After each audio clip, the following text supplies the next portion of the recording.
안녕하세요. 6월 10일 수요일입니다. 혼조세로 마감했죠. 그런데 오늘 같은 경우는 나스닥 지수 사상 최고치 랠리 지속되는 점과 장중에 이 나스닥이 최초로 12,000포인트 터치한 거, 이걸 주목해야 되는 거 아닌지 저는 그렇게 생각합니다. 다우 지수는 6일 연속 2,200포인트 이렇게 폭등을 하다가 300포인트 하락한 거기 때문에 너무 오른 게 겁이 나갖고 쉬어간 것으로 해석하는 것이 오늘까지는 이렇게 보는 게 맞을 것 같습니다. 만약에 앞으로 다우가 또 3대 지수가 한 사나흘 연속 대폭락을 한다면 그때 이제 다시 평가해야겠죠.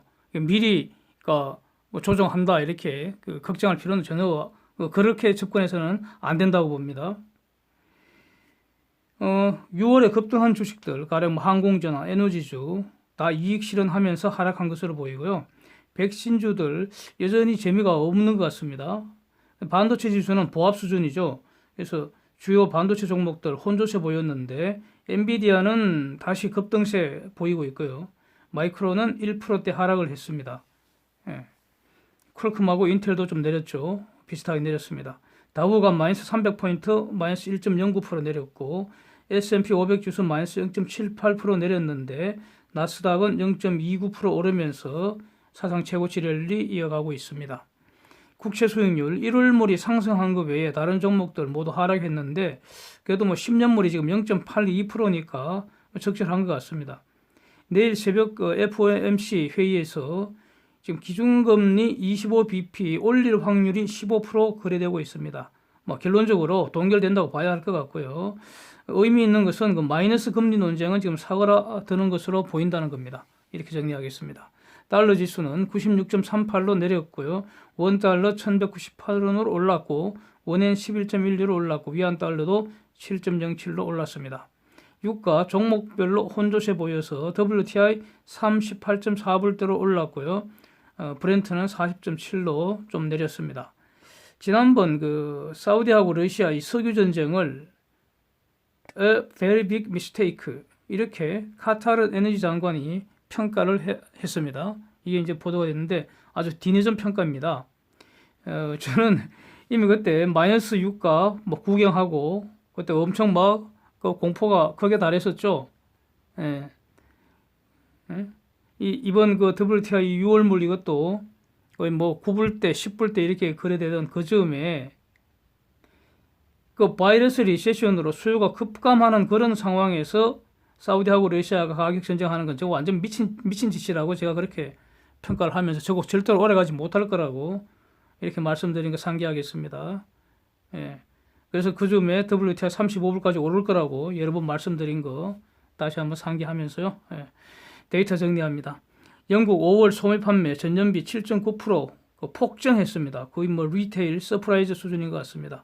독일 4월 수출 마이너스 24%, 수입 마이너스 16.5% 나와서 무역수지 흑자는 32억 불인데 이게 이전에 4분의 1 토막 수준입니다. 예. 프랑스 수출 다 4월입니다. 프랑스 수출 마이너스 32.5%, 수입 마이너스 25.1% 나와서 무역수지 50억 불로 적자로 추락을 했고요.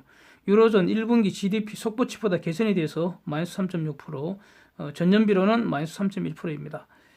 미국 5월 중소기업 낙관지수 94.4로 급등을 했습니다. 레드북 소매 판매 지수 전년비 마이너스 9.7%인데 지금 여전히 어려운 상황이 계속되는 것 같습니다. 근데 이거 레드북 소매 판매 지수는 매장 한 9,000개 정도, 오프라인 매장 한 9,000개 정도 딱 찍어갖고 같은 품목 계속 비교하는 겁니다. 그래서 이거는 결국 이번 바이러스 사태 지나면서 소비 패턴도 지금 변화하는 것으로 그렇게 저는 어떤 추세 변화를 좀 이게 주목하는 그런 상황이어서 이 추세 변화를 이 레드북 이 지수는 반영을 못하는 걸로 저는 그렇게 정리를 하고 있습니다. 이 점도 저는 참고를 하고 있습니다. 예. 오늘 빅데이터가 JOLT 지수 아니겠습니까? JOLT 지수 자꾸 그러니까 딱 안 와닿는데 그래서 제가 임의로 한번 이름을 이렇게 한번 붙여보겠습니다. 구직자 지수라고요. 구직자 지수. 기업에서 지금 일자리 비어 있으니까 와라 이렇게 구직 광고 내는 거 있죠. 예. 그거 연상하면 딱 좋을 것 같습니다. 이전에 600만 개보다도 더 급감을 해서 지금 504만 개인데 그러나 예상보다는 지금 양호한 수준입니다. 이렇게 정리하겠습니다. 쟁점 보겠습니다. 그러니까 AI 칩 개발 경쟁 지금 무섭게 벌어지고 있다는 그 뉴스 한번 보시죠. 지금 이 AI 칩 개발 경쟁이 백신 개발 경쟁 못지 않을 것 같습니다. 네. 기사에서는 그래프코어라는 이 회사가 나오는데 그래프라는 말 연상하면 일단 좋을 것 같고요. 여기서 IPU라는 용어가 등장을 하고 있습니다. IPU. AI 칩 관련해서는 제가 이전에 이 시간에 몇 번 소개한 걸로 제가 기억을 하고 있는데 IPU라는 용어 자세히 한번 보려고 합니다. CPU, GPU 이거와 바로 연상하면 되겠습니다. 그래서 I가 인텔리전트를 나타냅니다. 그래서 IPU라는 것은 Intelligent Processing Unit. 여기서 말하는 인텔리전트라는 게 바로 Artificial Intelligence, 즉 인공지능을 의미하는 거 아니겠습니까? 그래서 AI 칩의 이 본질이 바로 지능 처리 장치 이렇게 직관적으로 받아들이면 될 것 같습니다. 그런데 문제는 이 칩을 벌써 tens of thousands 이렇게 tens of thousands 이렇게 수만 개가 선적을 했다는 겁니다. 즉 불티나게 팔려나가고 있다 이런 뜻 아닙니까? 마이크로소프트에서는 데이터 센터에 이 칩을 지금 사용하고 있고 델은 지금 서버 공급하는 곳이잖아요. 델에서는 서버에 이 AI 칩을 지금 사용하고 있다는 겁니다. IPU를 사용하고 있다는 얘기입니다. 그래서 지금 CPU는 인텔이 맨 처음에 컴퓨터 발달한 초기부터 인텔이 CPU 아주 강자로 떠오르고 있지 않습니까? 지금 떠올라고 이미 떠올라고 지금 강자죠. 근데 형식적으로는 이제 세계 넘버원인데 인텔이 개념적으로는 이 CPU는 숫자 중심으로 처리하는 겁니다. 그러다 보니까 게임이 발전하면서 가령 예를 들면 게임을 발전할 때 게임은 엄청난 화려하게 화면 처리, 그래픽 처리를 아주 능수능란하게 해줘야 하는데 인텔이 CPU 갖고는 그거 제대로 하지를 못한다는 겁니다. 그래서 엔비디아가 그래픽을 능수능란하게 처리할 수 있는 GPU라는 것을 만든 거 아닙니까? 자, 그런데 여기서 IPU라는 것은 그렇다면 개념적으로 CPU는 숫자 개념이고 GPU는 그래픽 중심이라면 IPU는 바로 인공지능을 기본적으로 처리한다.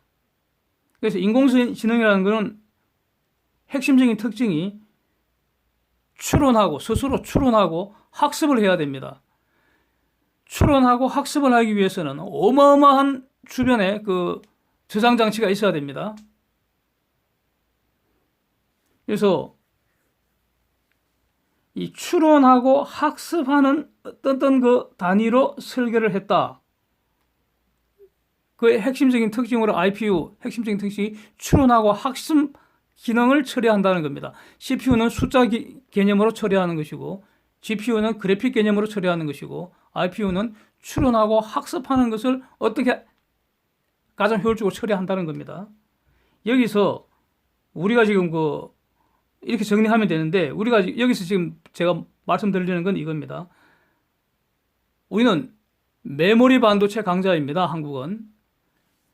CPU건 GPU건 IPU건 전부 다 지금 시스템 반도체입니다. 그러면 메모리는 어떻게 공급을 한다는 것이냐? 각각의 처리 장치에 가장 최적화된 메모리를 개발해서 공급을 해줘야 합니다. 그래야지 전체 시스템의 효율성이 높아지는 것이죠. 그래서 CPU에 지금 대응하는 메모리 장치가 가령 DDR이라면은 GPU에 가장 효율적으로 대응하는 메모리 장치가 앞에 G를 하나 더 붙여갖고 GDDR 이렇게 개념적으로 대응을 시킨다는 거죠. 그렇다면 앞으로 IPU가 본격적으로 이렇게 개발 경쟁이 뜨겁다면은 IPU 즉 추론하고 학습하는 이 처리 장치를 가장 잘 서포팅할 수 있는 IPU와 가장 잘 궁합을 이루는 그런 저장 장치, 그 이름을 가령 IDDR이라고 이름을 갖다 붙인다면은 요놈의 개발 경쟁도 앞으로 엄청 뜨거워지지 않겠습니까? 예, 그렇게 보이고요. 그러니까 그 하이닉스가 앞으로 계속 앞서 나갈 수 있는 그런 그 기회가 생기는 것이죠. 예, 잘하고 있다고 봅니다, 저는. May have spread in Wuhan in August. 무서운 말이 나왔습니다. May have spread in Wuhan in August. 자, 우한에서 벌써 8월 달에 바이러스가 퍼지고 있었던 것 같다. 이런 주장입니다. 하버드 의대 연구진들이 지금 중공을 쩔쩔매게 할 새로운 그 연구 결과 발표한 것 같습니다. 어저께 그 로이터에서 보도가 됐는데요. 그러니까 신종 코로나 바이러스는 작년 12월경 우한 수산시장에서 최초로 시작된 것이라고 이게 이제 중공 측의 공식 발표인데 하버드의 주장은 이미 8월에 우한에서 조용히 퍼지고 있었던 것으로 보인다는 겁니다. 지금 그 메이라는 그 일종의 좀 사실에 가까운 가정법 표현을 하고 있는 것 같습니다. 사실이라는 뜻입니다, 이거. 마이트하고는 다르죠. 그래서 하버드 주장은 결국 중공 발표 거짓말일 수도 있다. 이런 말 아닙니까? 중공이 거짓말하고 있다는 그런 주장 지속적으로 나오고 있고요. 각 주장에 대해서 그러니까 정황 증거 이런 여러 가지 증거들도 지금 제시되고 있는 상황으로 저는 정리를 하고 있습니다. 그런데 지금 하버드 이 발표는 중공의 거짓말을 추가하는 것으로 이렇게 정리가 되는 거죠. 지금 하버드 주장의 근거는 두 개인 것 같습니다. 8월경부터 우한 시내 주요 병원들의 차량 출입이 급증한 사실. 뭐 이거는 사실이니까요. 그 다음에 중공 내 그 SNS 가령 바이두라든지 이런데 거기에서 카프라든지 다이아리아, D-I-A-R-R-H-O-E-A, 다이아리아, 설사나는 겁니다. 설사. 카프, 기침하는 거죠. 그래서 이게 바로 우한 바이러스가 대표적인 증상들 중에 하나라는 거죠. 이거 검색이 급증했다는 겁니다. 여기서 급증했다는 것은 보통 뭐 가령 100에서 120, 130 이런 거는 급증이라고 하지 않습니다. 100에서 500, 1000 이렇게 되면 이거 급증인 거죠. 예를 든 겁니다. 그래서 이거는 매우 합리적인 의심 아닙니까? 병원 만약에 우리가 아파서 병원 가게 되면은 관련되는 거 얼마나 많이 검색합니까? 네이버 같은 데서. 네이버뿐만 아니라 저기 구글 같은 데서 검색 엄청 하죠. 바로 그런 현상입니다. 병원에 그것도 한두 개 병원 아니고요. 주요 병원들의 차량 출입이 급증한 사실. 그리고 그 즈음에 이런 그 바이러스 증상과 관련되는 검색이 급증한 사실. 이거는 이 정도 사실이면은 저거 8월부터 이미 퍼지고 있었던 거 아니냐? 이렇게 의심하는 게 합리적이죠. 그런데 중공 측 반응은 지금 그 외교부 브리핑 중에 말이죠. 뭐라 말하고 그냥 짜증스럽게 뭐 하버드를 욕을 한 것 같은데 그 본질은 부인한 겁니다. 부인. 예? 하버드 틀렸다 이렇게 부인하는 것이죠. 그래서 어떤 주장에 대한 상대방의 대응은 딱 논리적으로 세 가지죠. 그걸 시인을 하든가 부인을 하든가 아니면 침묵하는 겁니다. 예. 그런데 본질적으로 침묵은 자백으로 간주가 되죠. 그러니까 본질적으로는 그거 yes, no 둘 중에 하나밖에 없습니다. 그런데 중공은 그 외교부 대변이라는 자가 나와서 no라고 부인을 해버렸습니다. 그런데 하버드 주장을 중공이 부인을 하기 위해서는 그냥 무턱대고 부인한다고 될 일이 아니고요. 하버드 주장 사실과 양립이 가능한 별개의 사실을 제시를 해줘야 합니다. 하버드는 사실을 제시했잖아요. 하버드 제시한 게 뭐 의견이 아니잖아요. 팩트입니다. 팩트. 하버드는 팩트를 해석을 해서 이렇게 주장을 했는데 그러면은 이걸 부인을 하기 위해서는 그냥 노라고 해서는 절대로 안 되고요.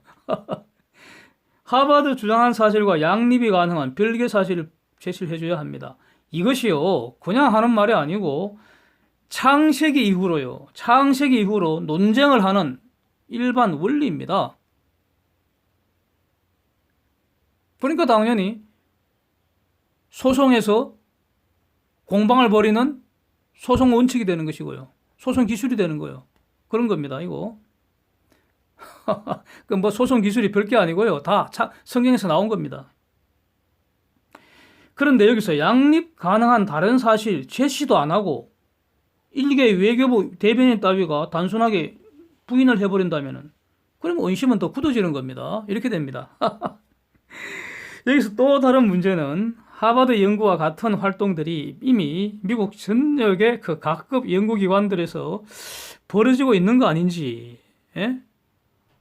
그 중에 하나를 지금 하버드에서 튀어나온 거 아닌지 이렇게 보인다는 거죠. 그렇다면 앞으로 이런 주장들 앞으로 계속 나오지 않겠습니까? 아주 흥미진진할 것 같습니다. 두고 보겠습니다. 중요한 단신들을 한번 정리해 보겠습니다. 메시 백화점, 이번에 코로나 바이러스 때문에 지금 망할 지경까지 갔었죠. 그런데 바이러스 손실이, 이 뚜껑을 열어보니까 그 바이러스 손실이 겁먹었던 것보다는 별거 아니다. 뭐 이런 취지로 공시를 했습니다. 호재겠죠. 호재입니다. 미국이 이란과 베네수엘라 간의 그 거래 차단하기 위해서 얼마 전에 대놓고 그냥 유조선 5척을 보내버린 거죠. 이란에서 베네수엘라로. 그 완전히 이슈가 됐었는데 그에 대한 미국의 반응이 나왔네요. 유조선 제재를 훨씬 강화시켜서 50개까지 늘린다고 합니다. 예. 그 다음에 바이러스 이 추가 지원 나올 거라는 이거 뜸 들인 지 굉장히 오래된 것 같은데 트럼프가 직접 이렇게 말을 다시 한 것 같습니다. 관련 팀에게 구체적으로 지시했다고 이렇게 보도 나왔습니다. 바이러스 체크 라운드 2가 개봉 박두라는 그런 뜻인 것 같습니다. 지금까지 경제 회복 과정은 면밀하게 평가해서 꼭 필요한 분야 추가 지원 방안 준비한다는 그런 취지의 보도입니다. 예. 하여튼 뭐 이런 추가 지원책 나오면은 돈이 더 풀린다는 거죠. 그래서 나쁘지 않습니다. 어제 한국기재부에서 월간 재정 동향 한 달에 한 번씩 발표하는 거 어제 발표 나눴는데 골자는 세금은 지금 빵꾸 나는데 재정 적자는 눈덩이처럼 벌어난다는 것인 것 같습니다. 제가 뭐 숫자 일일이 말씀드리지 말고요. 기사 한번 보시죠. 바로 숫자 나오니까. 그 다음에 사진도 한번 보십시오. 재정 적자 지금 눈덩이처럼 불어나고 있습니다. 예. 앞으로 무역 수지도 적자 날 것 같은데 한국 쌍둥이 적자로 지금 망가지는 거 아닌지 아주 걱정이 많습니다. 세금이 지금 생각보다 덜 거친다는 거는 세율이 낮아서 그런 거 아니고요. 한마디로 지금 불황이라는 거 아닙니까? 예, 불황이라는 거죠. 경제가 안 돌아간다고. 그 다음에 돈 잘 벌던 기업들은 해외를 많이 나가 있다고요. 그러니까 세금 많이 낼 사람들이 점점 줄어드는 거죠. 그래서 남아있는 사람들의 세부담이 적은 게 결코 아닙니다. 지금 한국 뭐 마귀 같은 세금들 많잖아요. 응? 휘발유 세금 보십시오. 지금 말이 됩니까? 모르는 분들은 공부를 하시고 더 이상 자세히 말씀드리지 않겠습니다. 이거 완전히 역사상 지구촌 최악의 깡패 세금입니다. 이거 휘발유세 완전히 깡패 세금입니다. 예. 이보다 더 사악한 세금은 없었던 것 같습니다. 그 다음에 정권 거래소도 엄청 고율이고요. 완전히 이건 마귀 같은 겁니다. 이거 이런 양아치 같은 세금이 이렇게 높은 비율로 지금 강탈하는 그런 거 지금 한국밖에 없는 것 같습니다. 많습니다. 이거 상속세 역사상 최악의 마귀 같은 악질 세금입니다. 상속세. 지금도 지금 과도한 세부담으로 짜증이 폭발하기 직전인데 여기서 세율을 더 올릴 수 없는 거 아닙니까? 그런데 계속해서 빚이 엄청난 속도로 지금 늘어나고 있는 건 팩트니까 도대체 이걸 해결하기 위해서는 세금도 걷는 수밖에 없는 거 아닙니까? 그래서 기가 막힌 그 기사 제목이 나오고 있습니다. 한번 보십시오. 한 번도 경험하지 못한 정세가 올 거다입니다. 예. 일단 사실 여부를 제쳐놓고 제목 자체가 참 기가 막힙니다. 그래서 쟤네들이 발표한 재정수지 장기 추세 그래프만 한번 보시겠습니다. 그러니까 분석할 내용들이 적지 않았는데 지금 시간 때문에 요거 하나만 딱 보겠습니다. 여기 이 그래프 한번 보시면 말이죠. 여기서 우리 뭘 주목해야 될 것 같습니까? 바이러스가 시작도 하기 전에요. 작년 4분기부터 재정 수지 급격하게 악화된 거 눈에 보입니다. 이건 명확합니다. 이거는 부인할 수가 없습니다. 이거는 뭐 팩트니까요. 예. 벌써 그러니까 작년 하반기쯤에도 제가 이런 말씀들을 여러 번 한글로 저는 기억하고 있습니다. 그래서 바이러스로 지금 상태가 더 악화되었을 뿐입니다. 그런데 여기서 바이러스가 도대체 어떤 성격이냐 하면은 이거는 예상 못한 재난 상황이잖아요. 예? 그래서 이런 예상하지 못한 재난 상황에서는 일시적으로 적자 재정 불가피합니다. 이때는 모든 나라들이 언제나 이런 방식을 사용할 수밖에 없습니다. 이 외에는 수단이 없죠. 그래서 재난을 극복하기 위해서 공동체가 같이 노력하는 거 아닙니까? 그 공동체가 노력한 결과가 재정 수지 적자로 나타나는 거죠. 일시적으로. 그 바이러스와 같은 재난을 극복하는 과정에서 나타나는 결과입니다. 그래서 바로 이런 예상 못한 재난 상황을 대비를 하기 위해서 평소에 재정 건전성을 좋게 유지해야 한다는 거 아닙니까? 만약 이번에 한국의 재정 상태가 과거 그 그리스나 현재 베네수엘라처럼 그렇게 악화된 상황이었다면은 그 상황에서 바이러스 재난이 닥쳤다면은 한국은 그야말로 지옥이 됐겠죠. 그래서 과거 정부가 그 재정 상태를 양호하게 관리했기 때문에 이번 바이러스 위기에 상대적으로 우리는 좀 수월하게 이렇게 극복을 할 수가 있었던 거 아니겠습니까? 문제는 지금 이 같은 것들은 말이죠. 이 바이러스 핑계로 곡간 빼먹을 기회로 써먹는 거 아닌지, 완전히 굶주린 성냥이처럼 말이죠. 세금 빨대 꼽는 기회로 지금 악용을 하는 거 아닌지, 이런 의심이 아주 강하게 드니까 매우 화가 난다는 겁니다. 재정수지 그래프 상으로만 말이죠. 이거 앞으로 더 악화될 가능성 매우 높습니다. 이거 거의 뭐 확실하다고 봐야 될 것 같습니다. 가장 큰 이유가 좀 이 같은 것들이 개선할 의지가 전혀 없잖아요. 개선은커녕 더 악화시키려고 지금 작정하고 있는 거 아닙니까? 온갖 핑계 내세워서 적자 널리 궁리만 하는 거 아닙니까 지금? 저는 그렇게 보입니다. 아니었으면 좋겠습니다. 이상입니다. 오늘도 함께해 주셔서 감사드립니다.